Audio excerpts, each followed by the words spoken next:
Okay. Is this working? Still have no idea. Today we are going to be working on refactoring Caddy's reverse proxy. And this is kind of a big deal because it's one of Caddy's oldest features and most important features.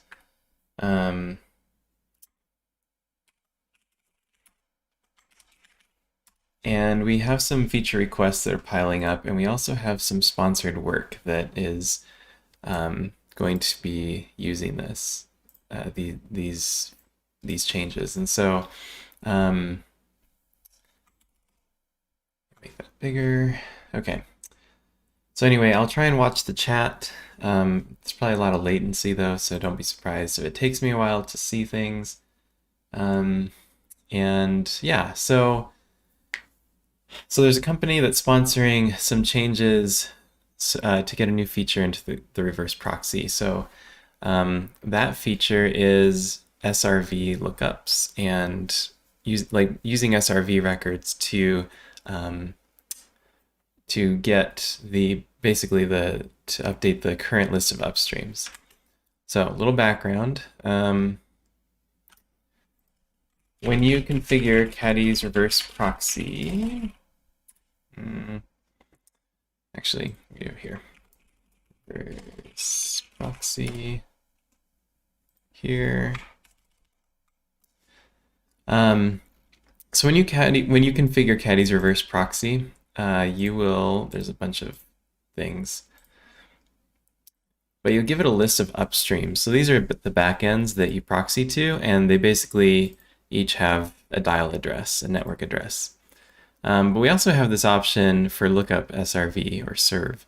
And if serve records are used for service discovery, then you can specify the DNS name for which to look up the serve records here. But there's a few problems with this, and one is it doesn't really play nicely with load balancing and health checks. It does work, kind of, but it doesn't integrate very well there.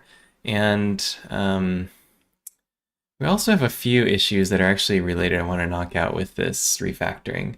There's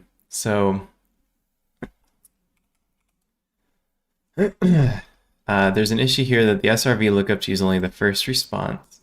And yes, you can see that's hard-coded. And so,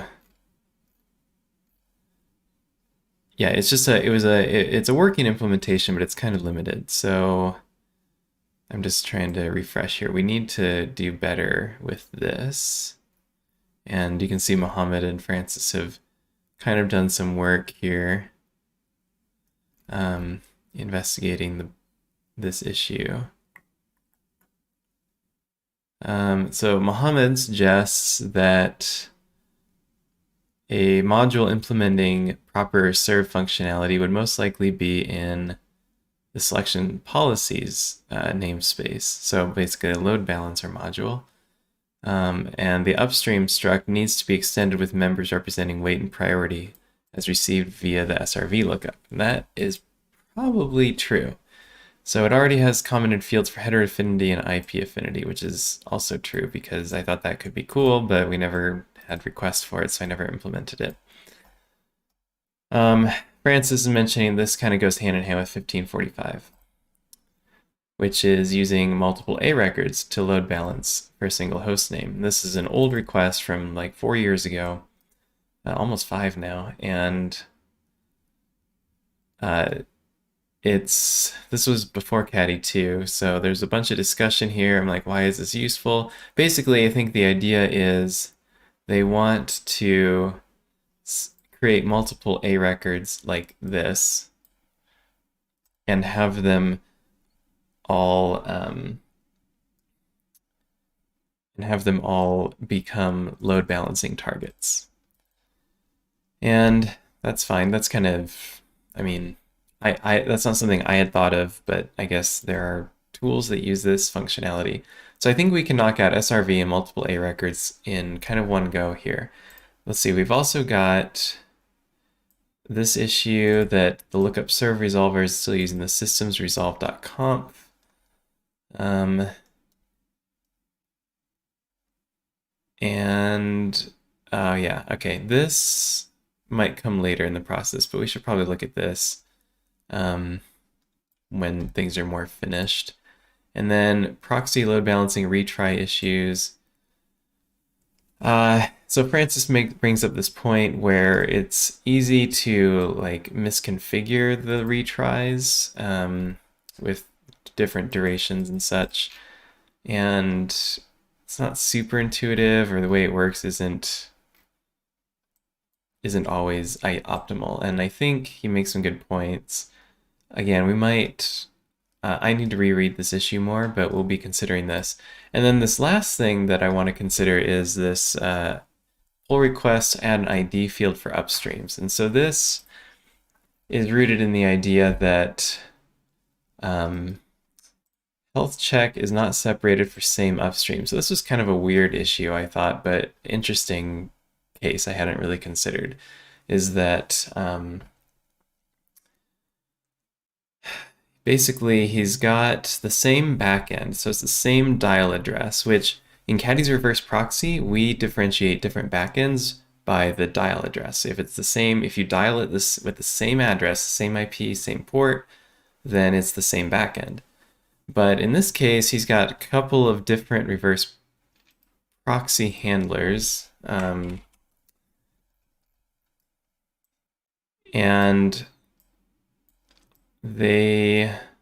so httpbin.org, they dial this, they're different handlers, but they dial the same backend.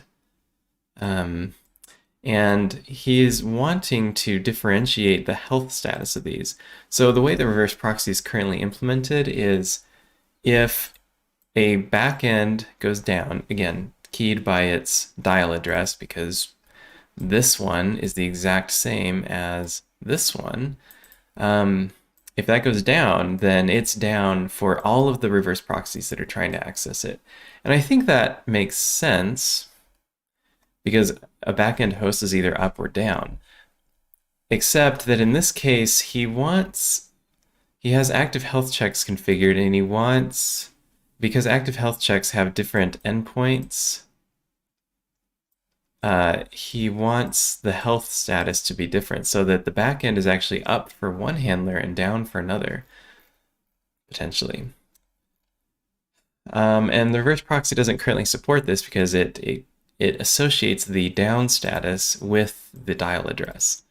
So we need to separate the backend from its health status and leave the health status up to the health checker, basically. So we have some work to do. This work again is motivated by a sponsored project from a company that I can't reveal right now, but you've heard of it and you've probably used them. And so I'm excited to work on this. But anyway, we're gonna have to go back into the code here. So one thing I really want to do is we have our reverse proxy handler and we have our upstream list. So this is equivalent to this here in the JSON. And currently the list of upstreams is static. It's hard-coded into your config. You give it a list, and each one has a dial address or a serve lookup. But again, this isn't a very flexible thing. And the way the load balancer and health checks work is they work per upstream. So for each one of these, that's basically how the load balancing and the health checks operate. And so if you try and pack all of maybe the results returned from a single serve lookup into a single upstream, we would have to also refactor load balancing and health checks, because I don't know if I love the idea, because this list of upstreams doesn't actually represent the list of upstreams, and I don't know if I love that idea. I kind of like the idea that this list of upstreams is in fact your list of upstreams, but we need a way to kind of make them dynamic. So there are a couple ways I think we can approach this. One is we can have maybe a single upstream that actually represents like multiple upstreams. So, and that was kind of the idea with lookup serve, maybe. Again, not exactly, because this still just does use just one upstream. But what if lookup serve returned multiple upstreams? That could be doable, but again, I don't love the idea that if you configure one upstream, you actually have 10. And so, and then we'd have to refactor load balancing and health checks and such.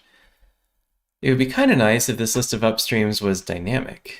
Now, we could do that a couple ways. One way is you can configure some sort of way to get a list of upstreams, either like at an interval, like a configurable interval. And so maybe we do a serve lookup every few seconds or minutes. And that could work well, but then you have like another Go routine running in the background so that it can constantly be updating, and then you have extra, you probably have more locking and stuff to do. It's fun seeing your comments flow in, so hi to the 2 people who are watching. Welcome, Craig. Good to see you. I hope you're enjoying your vacation. So yeah, so that's one way to do it, is having a background Go routine that's running a ticker. Another way to do it, and this is the way that I am more drawn to, is at every request, you query a function, or you call a function, you pass in the request, and you get back a list of upstreams to use to handle that request.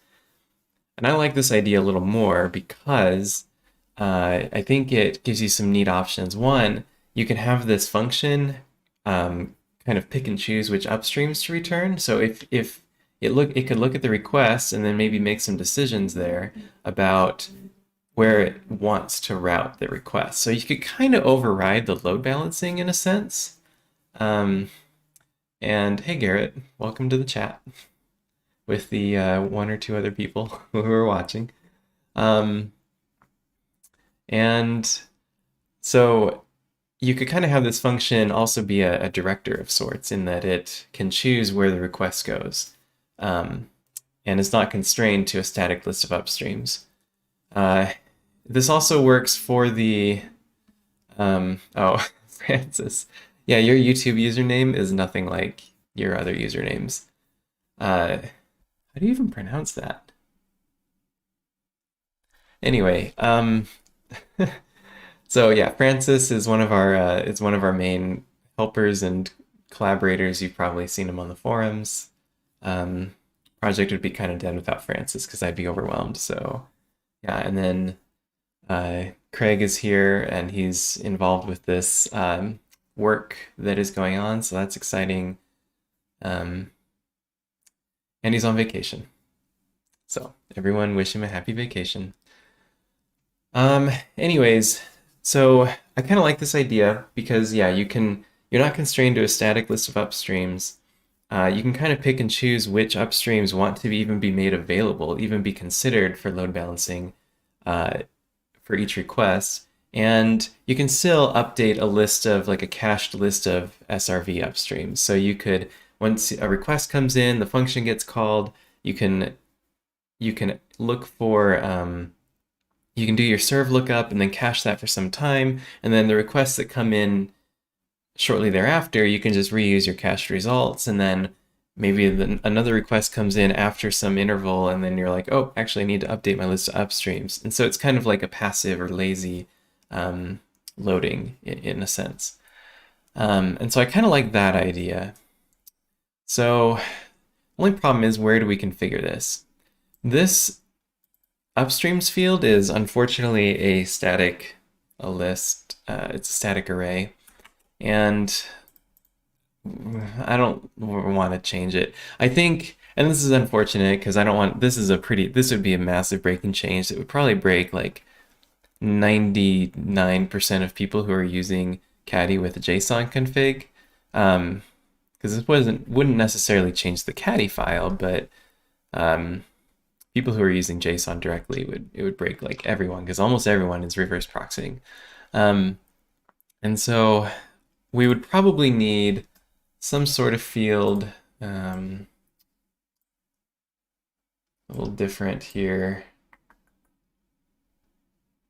We'd probably need to create a new field, and we could call this dynamic upstreams. And I'm trying to think how this would work. I have some notes here because I already kind of thought about this.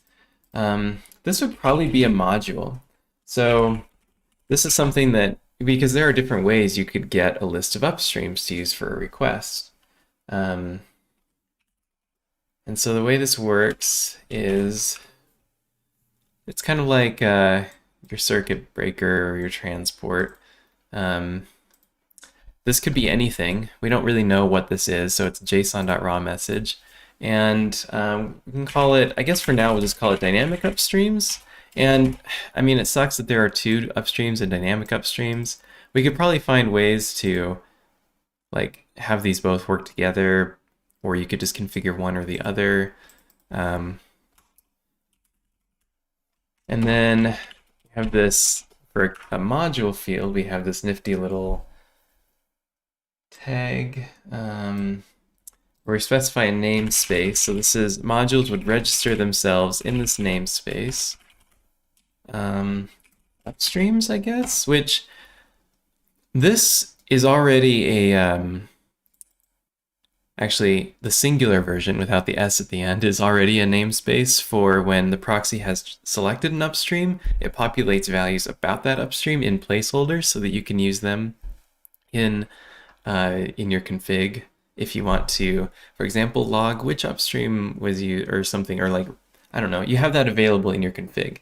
But we're adding an S here, and so it's a very subtle difference, but inline key is, so this is, you know, if this is a JSON object and we're decoding it, we need to know what the name of the module, the Caddy module is, so that we can like load it, decode it into the proper type. And that key that's used to give the name of the module, I guess, could be called source. And so I imagine a config could look something like this. Again, partially config, I'm just this one field, dynamic upstreams. And yeah, so we would be using, I guess, a module called SRV source, or the serve source. And you'd probably, you know, give it some sort of address, whatever the SRV thing is here. And then what this will do is probably it needs to implement a, this needs to implement some sort of interface. So whatever type this gets unmarshaled into, we need to implement, it needs to implement a function that we can use to get that list of upstreams, right? So type upstream manager, I guess? Don't really know what to call this. Get upstreams. And it'll take the HTTP request. Not that the SRV module would need this, but again, I think this is a cool idea. You might as well, because then if they want to use logic based on properties of the request, they can return different upstreams. And upstream error. So yeah, and then we would use that instead of the static list of upstreams. Francis is asking if it ever makes sense to have two kinds of sources. That sounds confusing. And I think the logic to deduplicate the results from them and because what do? Do you union? Do you intersect? Do you append? And like, yeah, you wouldn't want to repeat upstreams unless you wanted to manipulate load balancing. But yeah, I think if you really had to do that, you could implement a single source module that, or a single dynamic upstreams module that could do the logic for you of combining those. So we'll just do that. I'm just going to plop this here for right now. And so then we will probably, yeah, so we'll need that. Now, before I go much further, we have this host interface we need to deal with. So currently, our upstream pool is comprised of a list of upstreams, which we are now going to be getting dynamically with this new feature. But you'll notice that an upstream is a host, so it embeds a host. And this stores all the state for the actual backend. The upstream is what this particular handler is using to configure the host, but the host in the backend is like this deduplicated. There's only one globally for each dial address kind of thing. But each handler configures it, again, dial, lookup, serve, max requests. You saw those in the config. And then we have a little unexported state here as well. Circuit breaker, the health check policy, active health check port, just some bookkeeping here. Well, this host interface is a little problematic because it couples the health of the backend with the backend itself, which, as we discussed at the beginning, is a limiting factor. It's a restriction for a particular use case where their active health check is dependent upon the endpoint of the active health check and not the actual, like, they basically want to flip on or off the load balancing to that backend without turning it off for all the other handlers in different parts of their config. And so that's, again, that's unusual, definitely an advanced use case, but I think it's valid. And so this interface is a holdover from Caddy 1 when, who was his GitHub username at the time was Nemo the Kid. And he, like, initially Caddy only had, like, when it was first released back in 2015, only had a super basic reverse proxy. It was like a single host reverse proxy. There was no load balancing or health checks or retries or anything. And then he came in and implemented this really awesome reverse proxy that's still kind of what you know today in Caddy 2. I kind of just carried it over. But it came with this host interface, which I think the idea was to implement different kinds of backends. So you could have like a static backend or other kinds of backends. The problem is that it never, like in Caddy core, we only have one implementation of it, and I don't think any modules have ever implemented. Yeah, it's this upstream host, this unexported type, implements the host interface, and they're just simple getters and setters. And doesn't make much sense, I think, especially with the rewritten reverse proxy in v2, to have this host interface. And so I honestly kind of want to just get rid of it and just use this upstream struct directly. Which of course is a bit problematic here. I wonder, yeah, I think, so I wonder if we just call this host instead of upstream host. And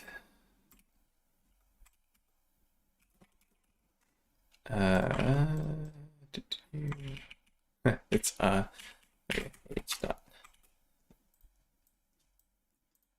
okay, so we use upstream host in a lot of places, and that's fine. We're gonna fix that later. But again, the idea is that the host struct is a type that represents a host, like a backend, a global, a universal backend keyed by its dial address. So no matter how many handlers you have configured to point to this thing, no matter how many times you refer to this particular host, it has some global state. One is the number of requests to that host. You might have 5 reverse proxy handlers and they all have requests going to that host.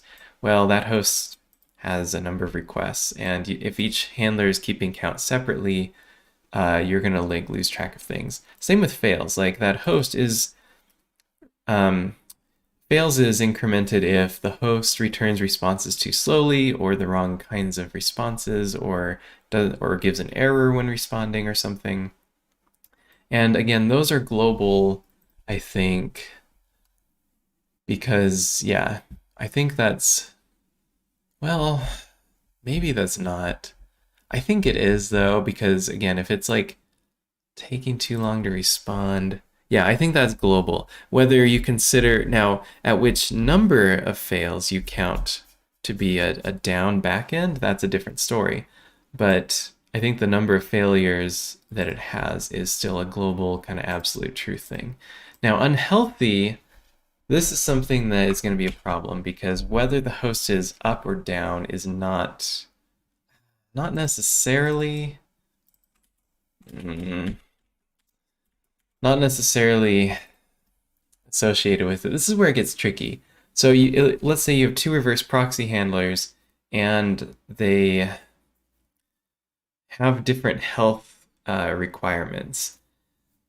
To one handler, a request might be made that finally like trips that or like crosses that threshold, and maybe the response comes back too slowly, or and it's like the fifth request to do that in a certain amount of time, or maybe it can't connect to it at all, or maybe it returns some sort of error, and the health checks for that particular handler say, oh, this backend is down.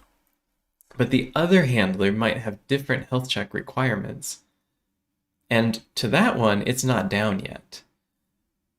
And that might be true for the, again, passive health checks where the response from the backend is a certain value that's not in acceptable tolerances, or it might be a response that came back too slowly.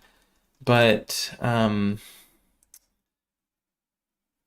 think there might still be some value in keeping track at the host, like the universal global state. There might be some value in keeping track of the health of the backend with that host, because, for example, if one handler simply cannot dial it, cannot connect to it, the connection fails, like can't even send TCP packets to it, then I don't know why a different handler, which is doing the same dial, like has to dial the same backend too. Like I don't see why that would not be down for it too. Like if one handler can't dial or connect to it, the other one can't.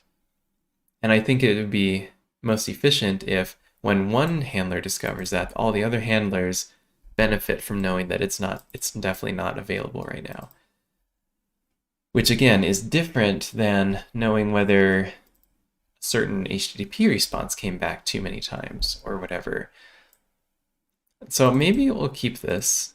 Anyway, things to think about as we refactor. Yeah, if you have questions about Caddy or something, like we'd love to talk about it. If it's relevant to the stream or something, or a simple answer, like go ahead and ask, or if it's a little more involved, maybe ask on our forums, caddy.community. Be happy to help you. Okay, so I think I like where this is going, in that we now have,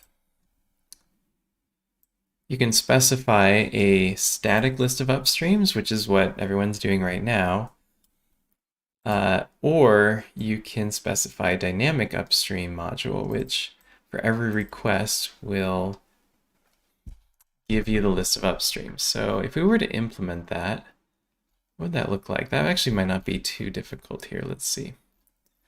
I know I have some compile errors because we renamed some things. Actually, this one might be easy to fix. New host var. Oops. Host star.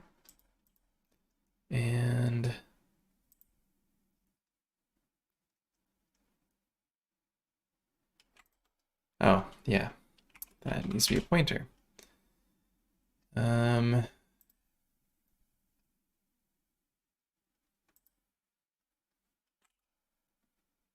Okay. Health checks, can I use?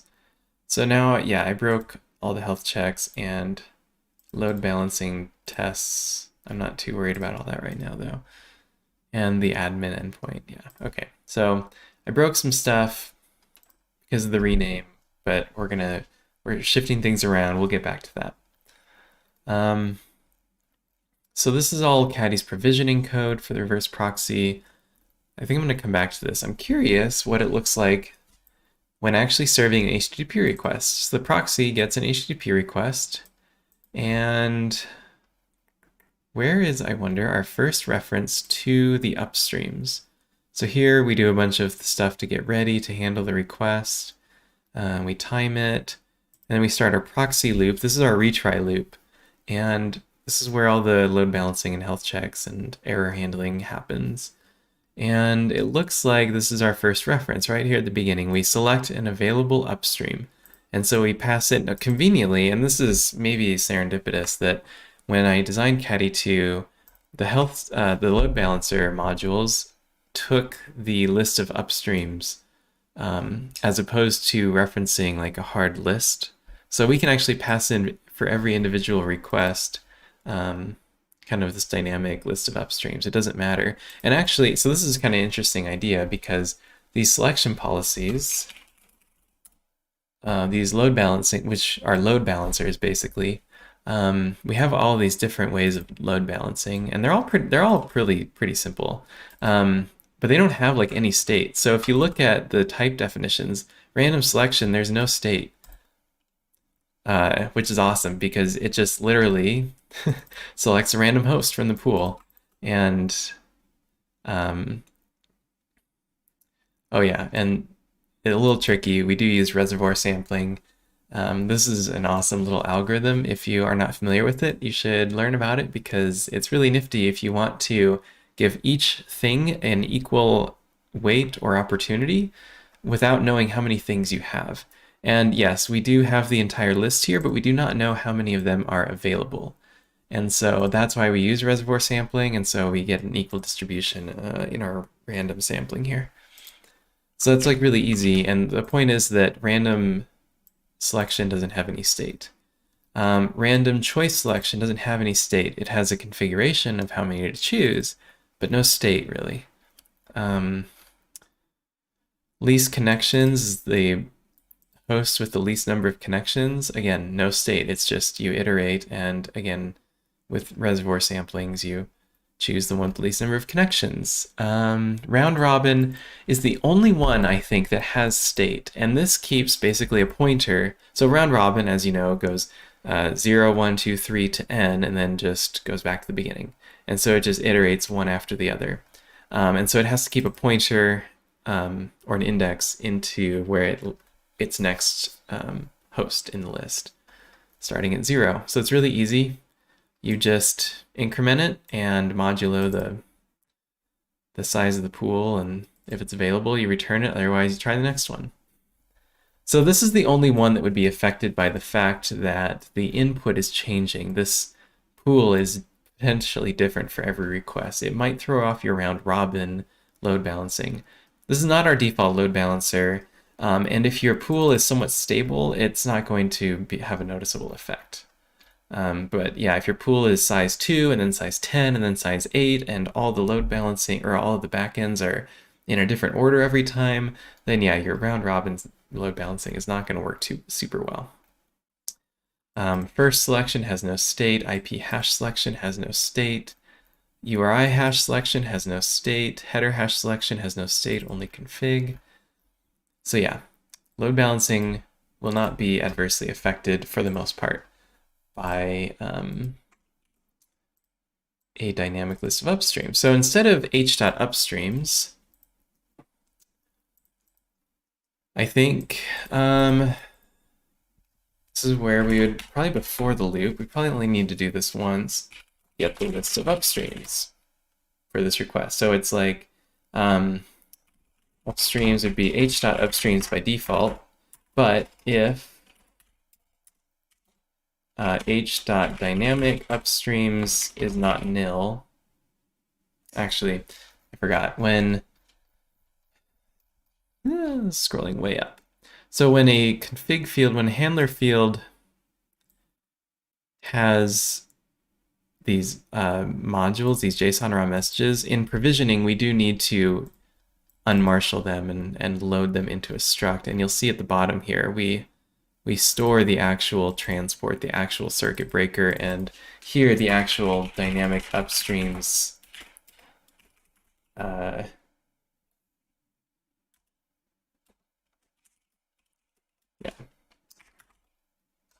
Those are exported.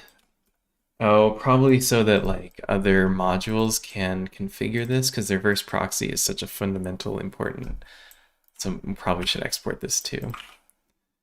But I can't do that because we already have one called dynamic upstreams. I'm just going to leave this unexported for now and figure out a better name.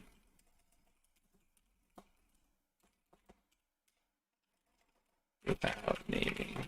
We have a question here. Why are the policies structs? Perhaps I missed. Do they implement an interface somewhere? Yes.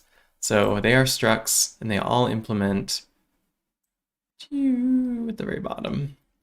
They all implement the selector interface. So these interface guards are nifty compile time protections to make sure that your modules do implement the interface you expect. So this type has to implement this interface, or you'll get a compile error. Selector is one method. Given an upstream pool, a request, and a response writer, return the upstream to use. So it's select one out of the pool. So dynamic upstreams is not nil, then upstreams error, I guess, is the upstreams error, because I don't want to bork this if there's an error. So h.dynamic upstreams I know what I'm going to do, but get upstreams, pass in the request. If error is not nil, that's a slight problem. I guess in that case we log it. We probably don't want to like abort the request, but we definitely need to log it. The problem is, like, there might be, so this is the kind of question where it's like, do we fall back to the list of static upstreams? Probably should. But what if they both return upstreams? Should we merge them? And this goes back to, what if there are multiple sources? I don't like that situation. I would rather just maybe enforce that only one of these can be specified, or maybe this is a fallback if there's an error getting upstreams. In which case, I would love to just return an error here. But maybe it would make more sense to fall back to the static, like the hard-coded list of upstreams.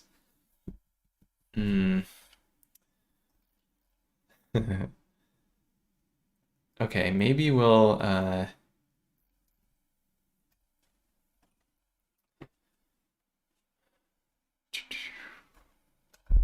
while I'm thinking about this, I'm gonna rename this guy to upstream source, and then I think we can export this.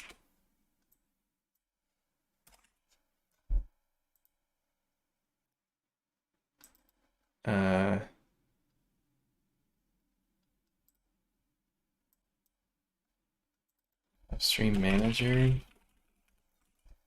I don't know if I like the name upstream manager exactly. You're not really managing them. You kind of are. You're like keeping a list of them or something. I don't know. You're a getter, an upstream getter. I might rename that type later. But so in provisioning here, we need to start by loading modules. Let's just copy and paste that and change this from transport raw to dynamic upstreams. Oh yeah, raw is just kind of a Caddy convention that I forgot about. That when you have a raw message field or a module field, you suffix the field name in raw. And that way you can use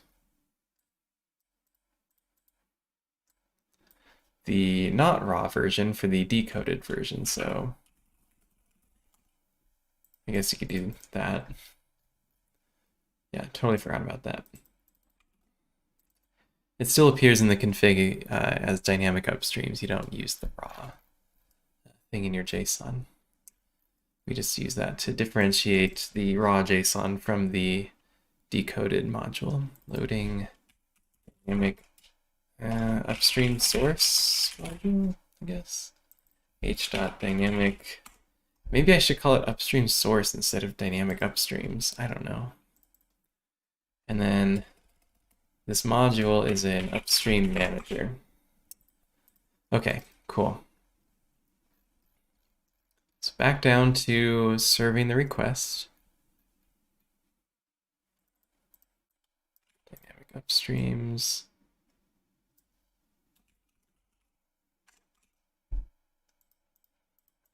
If error is not nil, I guess we'll just log it. h.logger. This is our structured logging. This is definitely an error level log. Failed getting dynamic upstreams, I guess, and zap.error error. And I mean, I don't know what other things we need to log for that right now. Let's say falling back to static upstreams, and then maybe we log the static upstreams, but that's, I don't have a logging like encoder set up for the upstream pool. Okay, I'm gonna do that later. It might be kind of nifty to log what the static upstreams are. Maybe, maybe not. It's already in your config.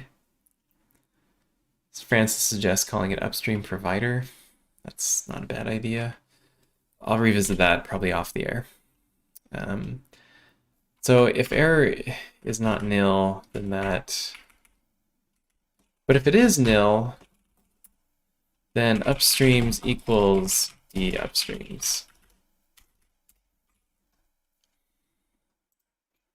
And then instead of using that, we want to use that. Okay.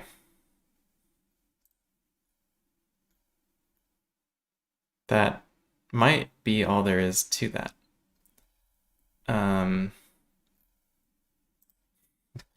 Yeah, maybe in terms of at least getting the dynamic upstreams. Oh, yeah, that's great. Someday I got to deal with that. We obviously still have a lot of work to do to make this compile, and we still have to fix health checks and such, but I think this is a good start to our reverse proxy. Oh yeah, so here, remember when I was talking about the namespace similarity? So our upstream source or provider modules are in a namespace called http.reverseproxy.upstreams, plural. But the reverse proxy, after it chooses an upstream and uses it, it's going to fill placeholders with this namespace, very similar, but it's not plural. And it's going to fill in information like the upstream's address, the host and port, the status of the upstream, how many requests and failures, which again, you can maybe is useful if you're logging things or if you're debugging things, you can, yeah, you can do this. So anyways, hopefully that's not confusing because these are not modules. These are just string values. But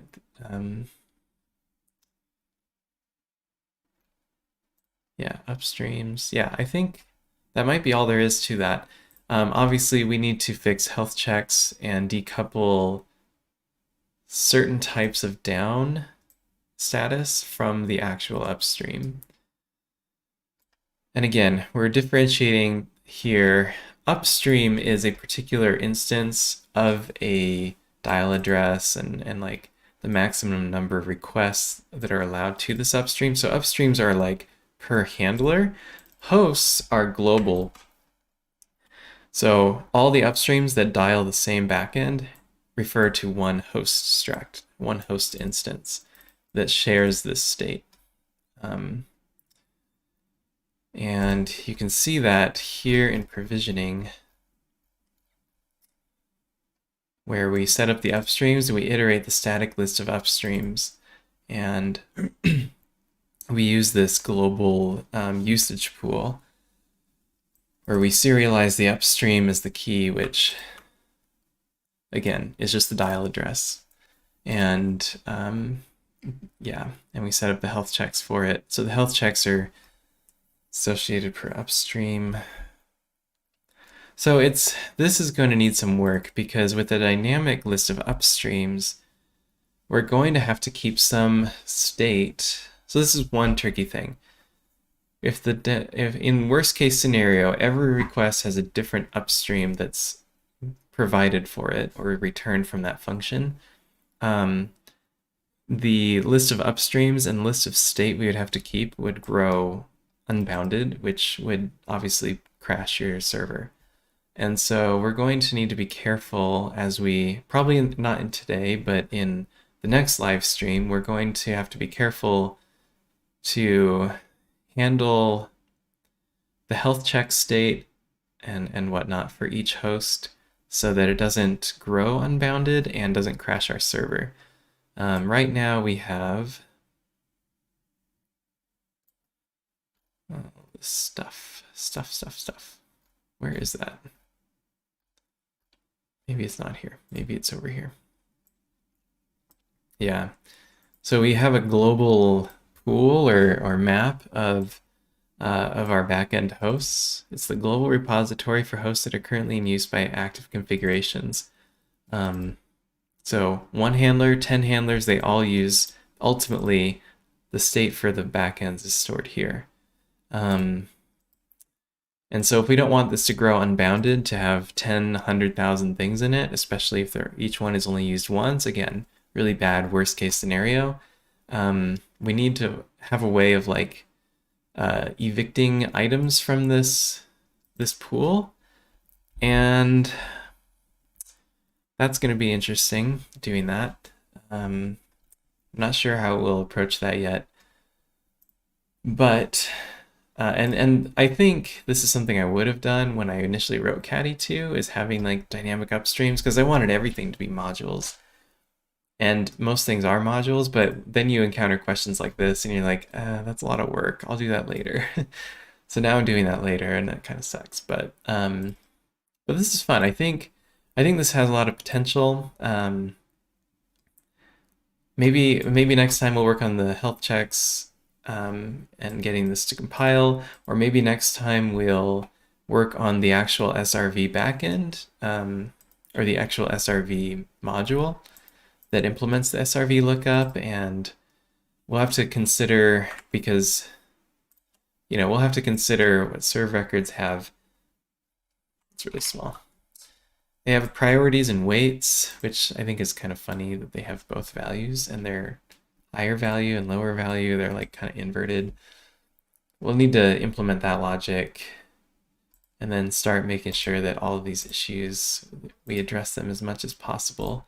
So this ID field for upstreams PR, the idea was to differentiate upstreams with an ID so that you could separate the health checks from the dial address. So Francis, thank you for working on this, but I think with these changes, it's probably going to supersede this PR. So, but this is a good discussion, and sorry that it's been open for a couple months.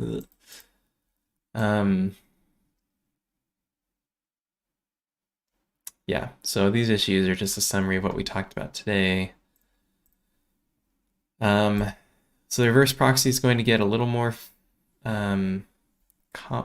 complex, but you don't have to use the feature, and I think it's going to be a good feature to have.